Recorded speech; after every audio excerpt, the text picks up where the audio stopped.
Welcome, Mr. Williams. You have 30 seconds for an opening statement.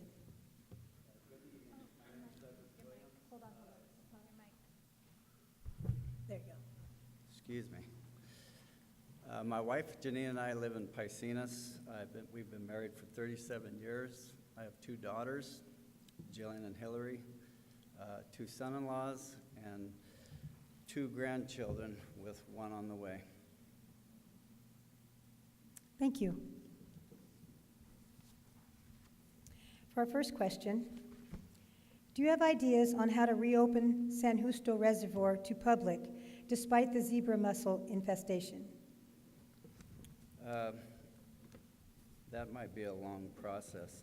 The United States Bureau of Reclamation actually owns the San Justo Reservoir and basically is in charge of the eradication plan of the zebra mussels, along with the Department of Water Resources and also the California Department of Fish and Wildlife. Currently, they're taking advantage of what's called hypoxic water in the reservoir, which basically is oxygen-depleted water. It develops in the reservoir each summer,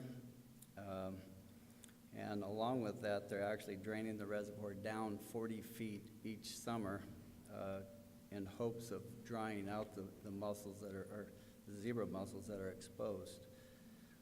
As far as opening it up to the public, I think that would be the United States Bureau of Reclamation's call, probably along with the Fish and Game. So I'm not sure that that's going to happen anytime soon. Currently, the hypoxic water is working, but I'm not sure to what extent. It's a slow process. I don't think there's any reservoir that they've actually ever exterminated the zebra mussel. Thank you. Your next question is, what do you see as the pros and cons of building and expanding the Pacheco Dam?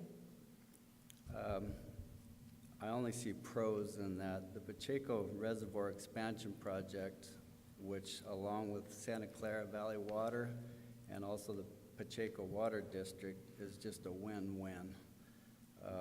To go from 6,000 acre feet to 140,000 acre feet is basically a no-brainer. And along with that, it would provide flood control, which we all saw what happened to the Lover's Lane area last year, early in 2017. The cons of it would probably be the costs, but I mean, there are grants available, and along with, joining up with Santa Clara Water District and the Pacheco Water District, it's a win-win. It would also enable the San Benito County Water District, when water is available, the storage is critical. And in theory, in the future, it could help lower the cost of water, both to ag and urban, but it will not be cheap. So the only downfall as far as the cons would be just the price, how it's going to get paid for. Thank you. Well, it's you again. You have a closing statement for 90 seconds. All right. In closing, what makes a good water board director? Votes in the best interests of both ag and urban communities without personal gain. Number 2, looks both in present and the future for the well-being of the economy and the community, both urban and ag.